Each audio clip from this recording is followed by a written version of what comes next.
Hey YouTube, I'm Dagon30, and I'm here to show you how to do an undervolt on your 9950X3D. The reason being is because every time I used to watch those videos in the past, that it was always on ASUS motherboards, or NZXT, or even MSI, and I rarely saw one on a Gigabyte motherboard. So that's what I'm going to do for y'all today. So stand by. Okay, now that we're set up here, as you see, using my mouse pointer, I'm running an X870E Aros Master. The BIOS version is 59E. There is older BIOS versions that look somewhat different, but it's pretty much the exact same as I'm about to show you. And as I said earlier, we're doing the 9950 X3D. You can also do this the same way with the other 9800 X3D and the other CPUs AMD wise. As a little side note, while you're doing undervolts, you can undervolt way too much and you will have issues where the PC won't boot or sometimes not even turn on. So you're going to have to try it little by little. It took me hours, hours to get a sweet spot where my CPU was working great and efficiently and got it to where I didn't have any issues. But what I'm about to show you is a good basic version undervolt where you won't have any issues from the get-go and still get a good undervolt with a small boost in performance. So let's get started. So here's the main screen, and you get into the BIOS by pretty much spamming the delete key when you turn on your PC. Sometimes you might have to restart your PC and spam the delete key or F2, and you'll either end up at this menu or in the advanced menu, as you see here. This is the easy menu.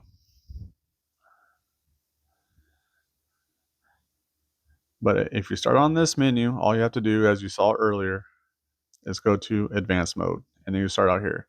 Now my stuff's already undervolted, so what I'm going to do is I'm going to reverse it, show you what it starts out at, and then I'll show you what I put. So starting out here, make sure that you're running a AMD CPU, and whatever memory that you bought, you run on Expo 1. So in my case, I bought a memory kit that ran at 6,000 meta transfers with a cast latency of 30. So right here, starting out, it's disabled. So what I had to do is I double clicked and I went to Expo 1.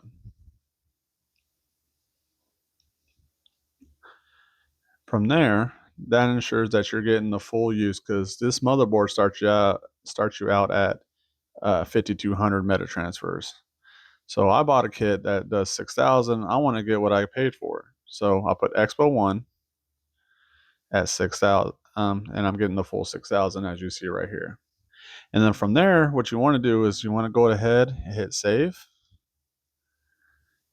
and exit setup, and it's going to restart your PC. And you want to go ahead and start spamming that delete button again so you get back into BIOS.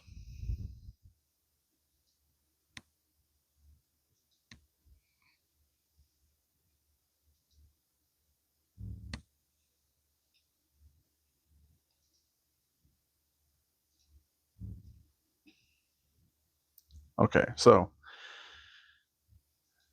once you do that, you'll start out back at here again or in this menu. And then you'll see that the Expo 1 was stayed. And then from there, you want to go to Advanced CPU Settings. But before you do that, just a little disclaimer, do not put your stuff in X3D turbo mode. That kind of shuts off half your CPU cores so it can focus more on gaming and stuff. And that kind of ruins the point of having a 9950 X3D. If that was the case, you might as well just stuck with a 9800 X3D. So go to Advanced CPU Settings. From there, you can go to Precision Boost Overdrive. And from the top, we have Precision Boost Overdrive. So when you get here, it's going to look like this. So we go from auto and you want to go to advanced, and this menu is going to pop up. So for PBO limits, some people put motherboard, some people put disabled. I have a really good motherboard, so I just disable it because I know my motherboard can take the extra energy, and it's got a pretty robust setup. So I just put mine on disabled. But to play it safe, you can always put it on motherboard. And then from there, you go to Precision Boost Overdrive Scaler. Go to manual. It starts out on auto. Then you go to manual. And then this will pop up. And what this does is it provides a little bit of extra boost to your CPU. Most people put 10. Some people put 5 or even 2. Most CPUs should handle 10 depending on your silicon lottery. So, but if it still has some issues, you can back it off to any of these other numbers until it becomes stable. But 10 should be a good way to start. And from there, you want to go to CPU Boost Clock Override. And then you want to enable positive.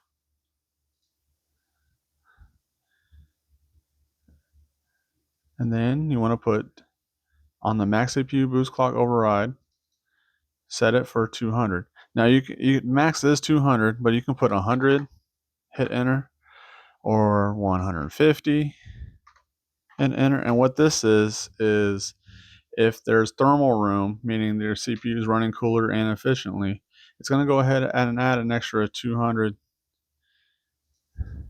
to your speed.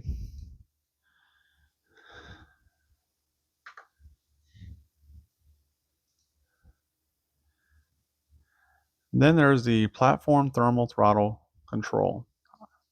It's usually set to auto. I set mine to manual. Then I put 95 right here. You just type in 95. And what this does is if the CPU temps are starting to hit 95, it's going to back off on the power. Maybe even shut off your CPU, PC, to, keep it from burning out. So it's more of a safeguard. And I put mine at 90. Some people put theirs at 90. Some people put it 85. I put mine at 95 because the 9950 X3D can handle up to about 95 degrees. So the main bread and butter is right here, Curve Optimizer. This is my setup right here that I got. But before you get to this point, it's going to say disabled. So you click on that. You can go to all cores. You put negative, and most people can do 15, meaning that there's going to be negative 15 will keep your CPU cool. It'll run more efficiently and be a little faster. You might even be able to get away with 20 if you have a really good CPU. Now, the reason why I'm saying this is because 15 is a good sweet spot, and if you want to keep it at that, 99% of the CPUs out there can actually handle that pretty well.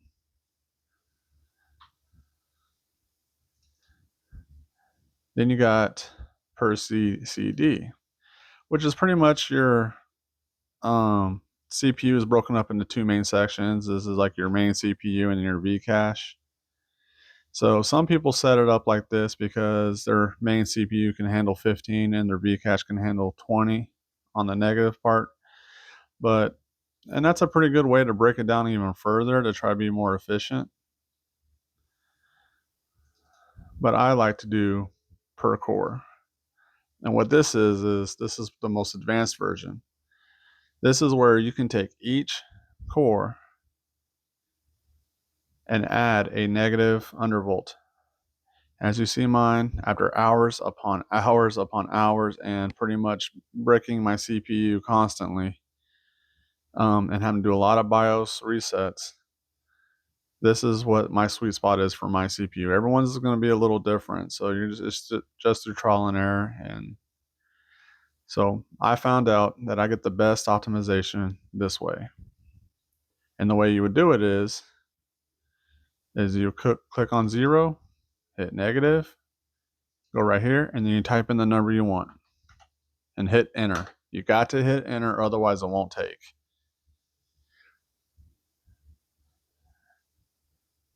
And you go down to each one and do that.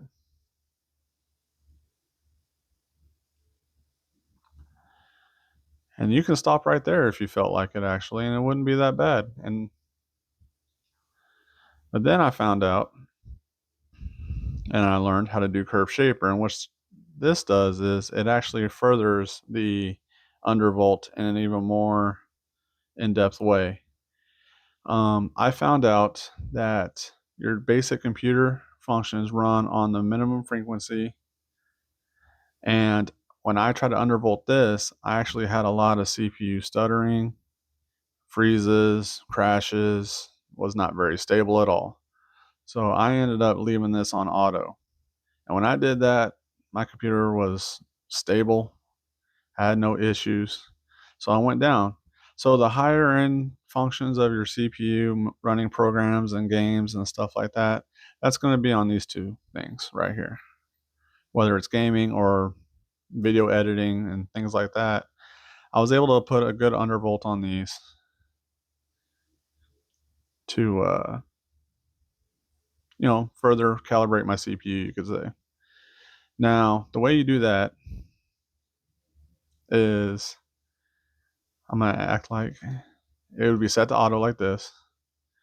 Then you click on it, you hit enable, you put negative, you double click and hit negative, and then you put the value that you want, 15, or in my case. And you go all the way down to do that. Now keep in mind though, whatever undervolt you apply here will also apply to here. So if you undervolt too much, you're going to have some CPU issues.